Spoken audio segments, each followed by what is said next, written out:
Guten Morgen, ihr Lieben. Dritter Advent. Ich habe mir überlegt, was mache ich heute mal ein bisschen anders oder wo finden wir irgendwie was Besonderes zusammen. Und ich habe gedacht, ich mache so eine kleine Legung für jeden Tag der neuen Woche. Und bin gespannt, ob sich das umsetzen lässt und ob es vielleicht auch für die Zukunft etwas ist, das wir öfters mal machen könnten am Sonntag. Jetzt warte ich mal, bis die erste Karte fällt. Ich hoffe, euch geht's gut. Ich friere heute. Und wenn ich sage, ich friere, dann ist es kalt. Upsala. Die erste Karte ist gefallen. Also Montag, Dienstag, Mittwoch, Donnerstag, Freitag, wird eng,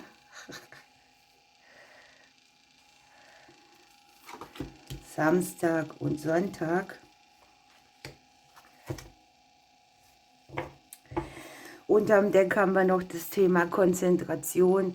Heißt natürlich, wir dürfen fokussiert vorangehen, uns auf das Wesentliche konzentrieren, nicht zerstreut so viele Dinge machen. Das ist schon mal die Grundtendenz hier unten.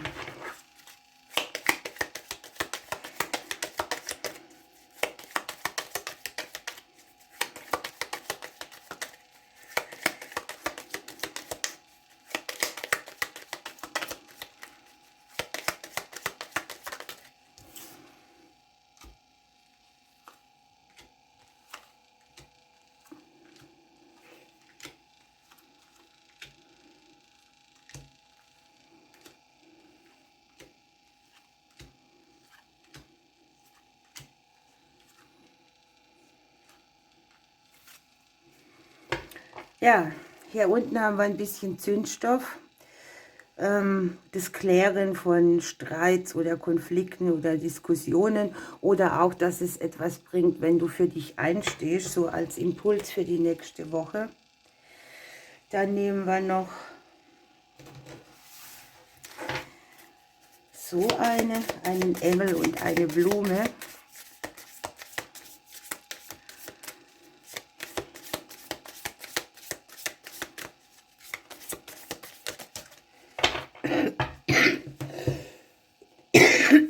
Die Woche steht unter einem guten Schutz von oben. Wir sind geschützt, wir können uns safe fühlen.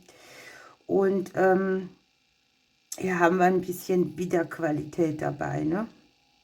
Ja, stimmt, eine Astro-Qualität können wir auch noch nehmen. Und dann legen wir los.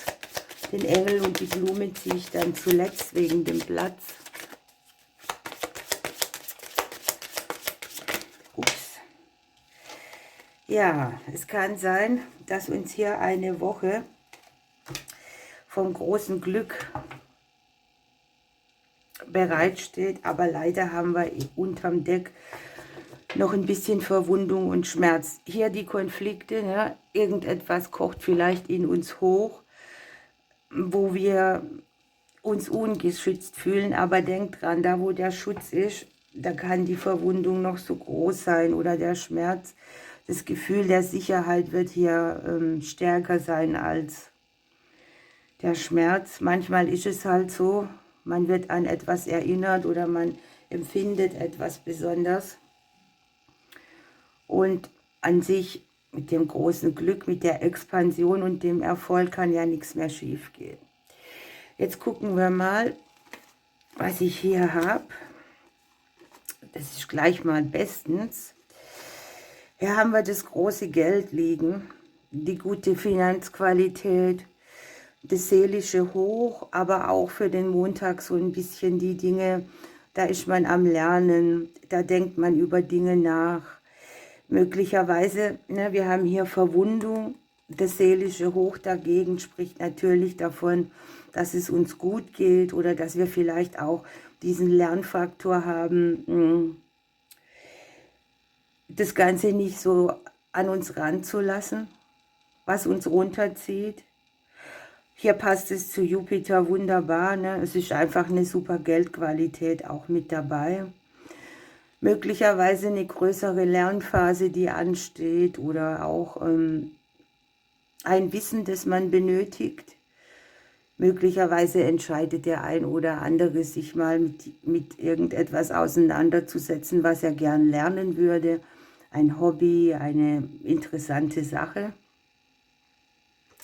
Schon mal eine gute Qualität. Dann nehmen wir den Dienstag. Da geht es um das Thema Kommunikation. Also wir dürfen uns austauschen. Möglicherweise ist es so, dass wir hier irgendwelche Entscheidungen treffen dürfen, die mit Hindernissen einhergeht. Und es wäre hier sehr ratsam, dass man sich Infos einholt, kommuniziert, vielleicht auch mal jemanden fragt, ne? Dass man nicht hinterm Berg hält bei dem, was man zu sagen hat.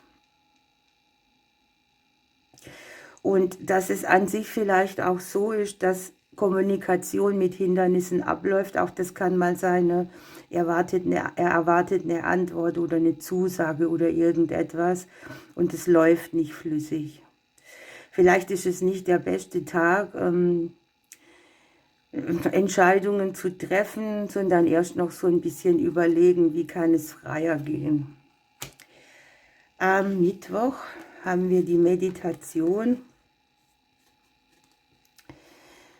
Wir haben ja hier das Lernen und mit dem Buch ist es hier auch so, dass man vielleicht Fragen hat, Lebensfragen, offene Fragen, dass man nach Antworten sucht. Und wir haben mit dem Thema Meditation natürlich auch, dass wir die Antwort kennen, weil wir sie schon im Innern haben. Der eine oder andere denkt vielleicht darüber nach, dass das, was er lernen will, doch nicht das Richtige ist, möchte sich umorientieren. Aber das ist ja auch so eine Qualität, ne? Da darf man genau hinhören bei allen Dingen, die einem begegnen. Das kann ja auch sein, dass etwas, was dir im Unterbewusstsein liegt, stark nach oben drückt und hier für Unsicherheiten sorgt. Möglicherweise solltet ihr an diesem Tag auch so ein bisschen genauer drauf achten, wo man was nicht sagt, wo man euch was verschweigt, oder auf Dinge einfach achten, die so vor sich hinschwellen, im Verborgenen getan werden, oder auch einfach einen klugen Zug machen, indem ihr Wissen anwendet, das ihr bereits schon habt. Montag, Dienstag, Mittwoch, Donnerstag. Ja, Donnerstag scheint ein bisschen ein Tag zu sein der Genesung, wo wir uns Zeit nehmen sollen für Rückzug und uns der Genesung auch ganz hingeben. Hier kann sein, dass man, ich sag mal, wenn wir hier unten Verwundung und Schmerz haben, vielleicht auch irgendwo einen Trigger haben, das Gefühl von, ich bin allein mit vielem, ich nehme mich emotional zurück, ich habe irgendwelche Emotionen, ja, wie soll ich das nennen, die ich nicht rauslassen möchte, oder wo ich immer wieder sehr schwankend unterwegs bin. Das kann an sich ein bisschen eine Energie sein, die wankend ist an dem Tag. Also nehmt euch Zeit für Genesung. Und ja, einsteils ist der Mond auch die Karte des Erfolges. Wir haben hier die Ämter und Behörden dabei. Wir haben die Selbstständigen, und da hat man vielleicht irgendwie so eine Tendenz, dass man sich von irgendetwas triggern lässt und sich deshalb so ein bisschen zurücknimmt. Freitag. Am Freitag kann es darum gehen, dass man irgendwie eine Absage kriegt. Zum Beispiel, wenn du jemand eingeladen hast. Also denk dran, das ist eine kollektive Energie. Ich versuche möglichst viele Szenarien da reinzubringen. Vielleicht hast du ein Kind eingeladen von dir, wollte zusammen was machen. Hier kommt jetzt vielleicht so dieses, bei mir geht's doch nicht. Möglicherweise verdaut man hier irgendwas, was in Gesprächen stattgefunden hat oder auch stattfinden kann.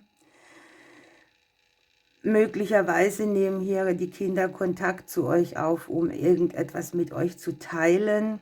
Möglicherweise auch welche, die den Kontakt abgebrochen haben vorher. Außerdem ist es so ein Tag, wo man sich so ein bisschen um sein inneres Kind, das hat sich ja hier schon angekündigt, kümmern darf, wo man Gespräche verdaut, wo man vielleicht auch gar keine Lust hat, irgendwie Großgespräche zu führen. Ein Tag, an dem man vielleicht auch plant, neue Dinge vorwärts zu bringen, aber auch so ein bisschen mit gehinderter Energie vorangeht. Also kümmert euch hier um euer inneres Kind und um euch selbst. Das ist überhaupt so ein bisschen Thema in der Woche, ne?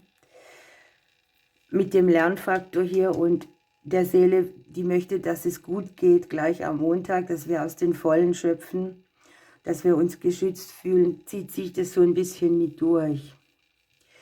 So, wir kommen zum Samstag. Da haben wir die Segnungen. Wunderbar. Also hier streut Fortuna das Füllhorn über uns aus. Wir fühlen uns safe, gesegnet. Hier kriegt man vielleicht auch das ein oder andere, was einen sehr, sehr erfreut. Möglicherweise geht es hier auch um Besuche oder gemeinsame Planungen mit Freunden, mit eurem Umfeld. Die einen oder anderen können mit der Vergangenheit gut abschließen.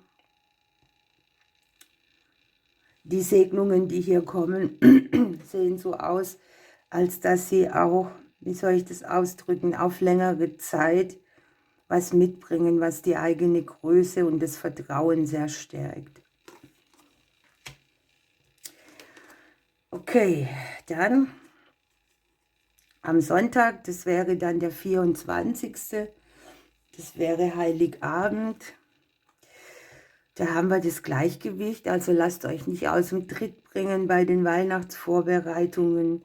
Irgendwie sieht es aus, als dass man sich sehr wohl fühlt, dass man sich gut fühlt.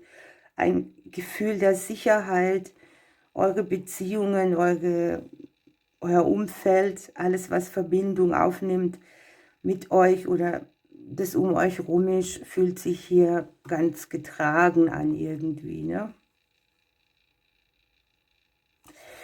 Okay, ihr Lieben, das war die Woche. Wir gucken, welcher Engel noch mitgeht und welche Blume. Bitte schreibt mir in die Kommentare, ob euch das gefällt, ob wir das sonntags öfters mal machen sollen. Und ich finde es eigentlich nicht schlecht so. Ich habe es jetzt das erste Mal gemacht, weil ich es für manche Jahreslegungen so mache und finde es eigentlich sehr inspirierend. Also, wir haben hier unten den Engel der Neugeburt. Hier haben wir die 1, also ein guter Anfang, etwas startet. Man fühlt sich vielleicht auch wie neu geboren. Man kann Dinge, die Verwundung und Schmerz mitbringen, hinter sich lassen. Etwas erneuern, wieder aufwärts streben. Denkt einfach dran, jeden Morgen, wenn wir die Augen aufmachen, haben wir die Chance, neu zu beginnen, etwas anderes zu gestalten, Dinge hinter uns zu lassen.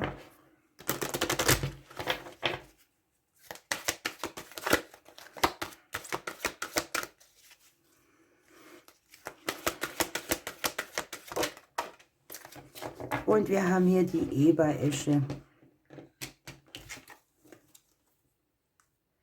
Öffne alle deine Sinne. Ideen, Inspiration, Kreativität. Scheint also eine Woche zu sein, wo man viel umsetzen kann. Wo die Sinne sehr empfindlich sind oder auch geöffnet. Und wo viel auf den Weg gebracht werden kann, was dir seelisch so ein bisschen unter den Nägeln brennt oder was du vielleicht auch schon länger mal umsetzen wolltest. Okay, ihr Lieben, das war's für heute. Ich drücke euch und bis morgen.